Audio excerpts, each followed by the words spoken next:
Bueno, boas tardes a todos e a todas. En primeiro lugar, agradecer a a oportunidade de que estemos aquí e que poder prestar a nosa experiencia. Temos para Gure unha asociación que iniciouse no ano en febreiro do ano 1994, é dicir, xa temos 25 anos, parece que foi onte, non? Fruto de que unha serie de persoas que tiñan ludopatía estaban nunha asociación chamadas alcohólicos e evidentemente non se sentían identificados para nada coa súa problemática. Entón decidiron montar a Galure, que no seu nacemento foi a Asociación Galega de Ludopatas Rehabilitados. Por que agora chamámonos a Galure? Porque dende o ano 2012 non atendemos a ludopatía, atendemos calqueira adicción sen sustancia, é dicir, compras compulsivas, adicción ao traballo, existe, existe, adicción ao sexo, adicción ao deporte, adicción aos videoxogos, que a partir do ano que ven xa está reconhecido como unha adicción tamén sen sustancia, que xa levamos traballando bastantes anos, e que é o seguinte tsunami que vai a vir, porque xa levamos case 10 anos dicindo que o tsunami da adicción ao xogo iba a chegar, e xa fai que chegou e que está instalado. Porque no ano 2011 estableciuse a lei de xogo online, eso foi a casa de Pandora, abrir esa caixa. Unha cousa que tivo esa lei é que non houve unha regulación de publicidade, e a contaminación que estamos tendo a causa desa publicidade é o máis perxudicial para os xovens. Temos que distinguir dous aspectos. Un é o xogo online, cuya competencia é estatal, así como o xogo público, como son lotarías e ONCE, eso é competencia estatal, pero logo cada comunidade ten a súa competencia presencial na súa comunidade. É dicir, nun salón de xogos, nun bar de hostelería, pois teñen a competencia. É dicir, temos 17 leis distintas en cada. Eso é un galimatías que non o podedes saber. Aquí, por exemplo, en Galicia, permítese unha máquina de tragamoedas e un terminal de auxiliar de apostas. En Castela e León son 2 máquinas de tragamoedas. Non se permite non se permite un terminal de apostas. En Madrid, igual. O que queira apostar ten que ir a un local de apostas. Por lo tanto, nos sempre o que estamos a exigir que haxa uns mínimos troncais entre todas as autonomías. Vai a ser casi imposible, porque poderoso é o dinheiro. Todo o mundo quere unha porción do pastel, sabedes? É o que hai. Bueno, eu son ludópata rehabilitado. Eu entrei na Galure no ano 2005, no ano 2006 rehabilitado. Dende aquela, estou na asociación, dentro do grupo de apoio terapéutico. Digamos que somos as primeiras persoas que vai haber unha persoa que ven coa súa familia pedindo axuda. Digo coa súa familia porque é a familia que tira da persoa, porque contanse todos os dedos dunha man cando estamos en fase de xogo, que recoñecer que temos un problema. E somos o primeiro filtro para que vexa que evidentemente se o problema ten saída, se pon da súa parte. Se non pon da súa parte, xa vos digo que non hai nada que facer por máis que a familia queira.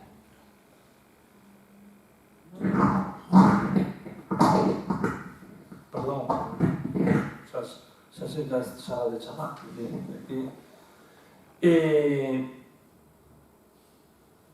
Dende ese ano, pois, estou desde o ano 2007, estou en distintas xuntas directivas da asociación, e dende o ano 2012, ano que trocamos a súa denominación, empezamos a traballar o ano seguinte, no 2013, xa en prevención. Porque consideramos que é mellor invertir en prevención que non en tratamento. Se conseguimos facer a campaña de sensibilización axeitada e traballar cas idades mozas e témperas a partir dos 15 e 16 anos, pois evitaremos ter persoas que cheguen ao grado de adicción. E sempre falamos de uso, abuso e adicción, que sepan distinguir o que é un uso normal do xogo, o que é un abuso e as consecuencias que ten a adicción, en todos os sentidos.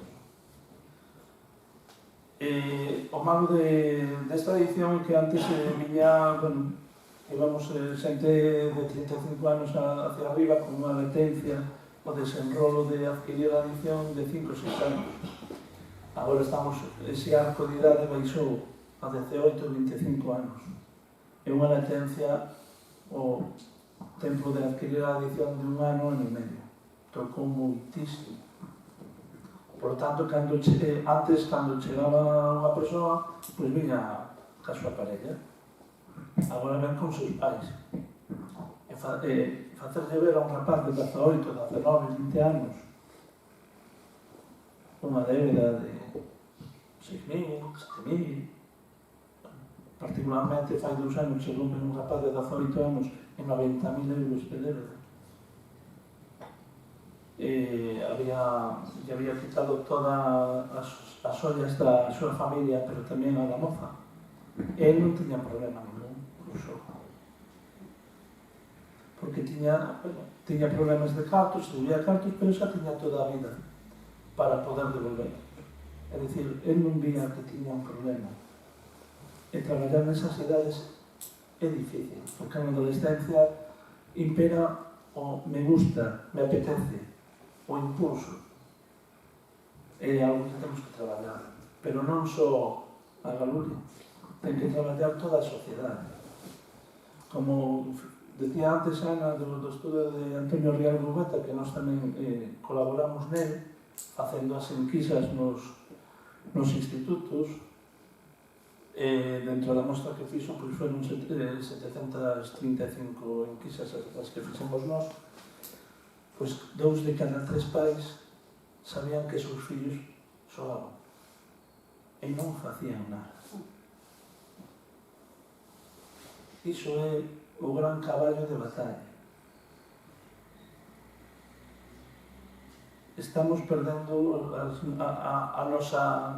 a nosa xuventude, está perdendo os valores. E hai que volver a retornar. Non digo que se estén mal educando, cuidado, son cousas distintas, pero a educación en valores é moi deficiente.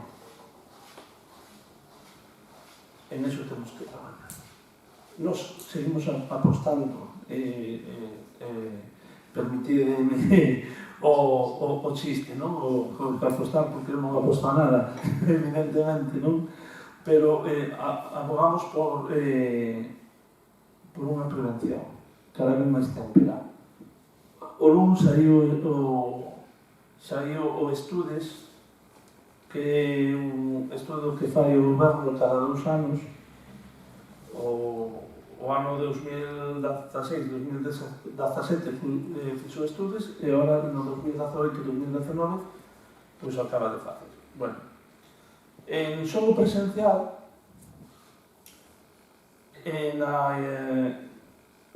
con 14 anos subiu a incidencia en 10 puntos.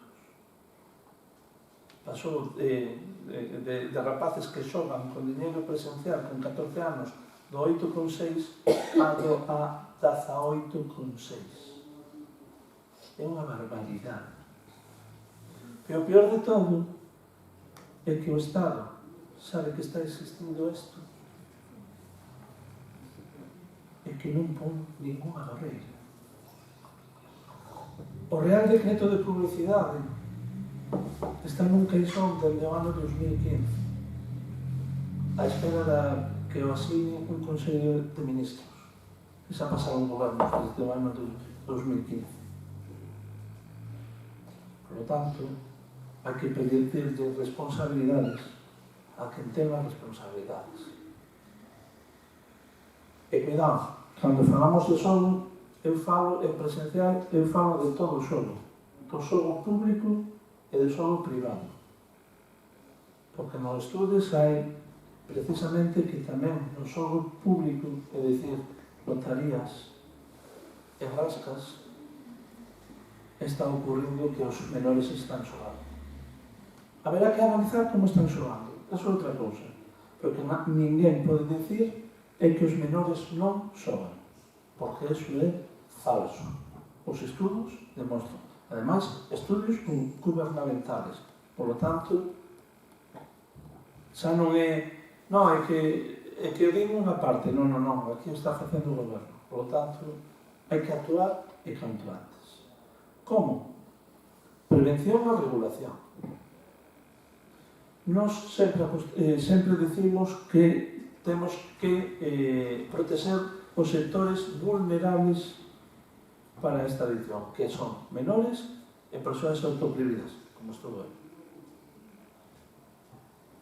O que está autoprohibido non pode xogar. Por lo tanto, se eu quero xogar, me teño que pedir, me teño que identificar, me teño que dicir, ti non podes. É un menor igual. DNI, eres menor de idade, non podes. Punto. E o que se en algún lugar, tanto sea de xogo público como privado, pois accede un menor ou un autoprohibido que teña sanción. Pero unha sanción dura. Retirada de licencia, punto. Se queremos facer algo, temos que facer. E tamén, cuidado, e se un menor está xogando hai unha intervención, eu abogo porque haxa unha medida reeducativa ao menor. Que sepa as súas consecuencias de facer algo que non debe de facer. Porque a sociedade temos que, igual que en outras adicións, hai medidas reeducacionais, pois non xogo igual. Se teñen que pasar 2 fines de semana, 3 fines de semana facendo servicios sociais, que os faga. E sin poder sair de festa. Teñen que saber e teñen que madurar.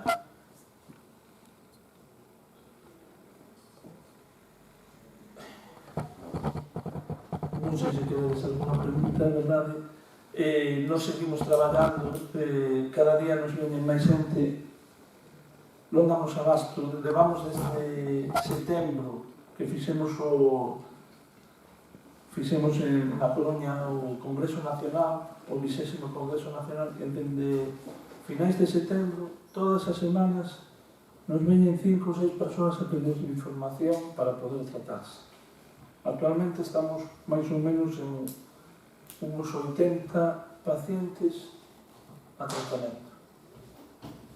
Pacientes. Hai que tratar a familia tamén, os familiares. Ás veces non o ven, non? E como traballamos? De forma cognitivo e conductual, é dicir, as persoas que temos esta edición temos que cambiar de hábitos, porque os hábitos que adquirimos anteriormente conducenos a xogar. O ser humano móvese por hábitos positivos e negativos. A maioría de vos, seguro que nun momento da vosa vida aprendiches a patinar ou a montar en bicicleta. E, ademais, acordade-vos ben do primeiro día que montaches en bicicleta ou patinaches. Fixo. Pero poden pasar anos e anos que colledes a bicicleta e vos patins e sabedes. Por qué? Porque ese hábito está adquirido. Entón, temos que trocar de hábitos para evitar eso. Sempre unha pregunta que me fan os rapaces cando estamos en prevención en cuarto de eso, normalmente damos a cuarto de eso, ás veces a terceiro tamén, pero bueno, eso xa depende de cada instituto o que detecten. Pero unha pregunta que sempre me fan os rapaces, e non volviche a xogar? Eu sempre lle digo o mesmo. Imaginadevos que vades a un médico de atención primaria e que está sentado na mesa e que na mesa hai un aguseiro. E que che di, mira, se metes a man no aguseiro queda sin man. Que faz? E todos dicen, non a meto. Pois a vida ensinoume que se meto que ese aguseiro eu sou. Por lo tanto, non sou. Punto. Xogo de apostas. Xogo social, sí, o teño permitido. Por qué? Porque é para pasar un rato, non é para gañar. Se fose para gañar, non podería xogar. Pois moitas gracias pola vosa presencia, por invitarme, e, bueno, estou aberto a calquera pregunta que teña de ser.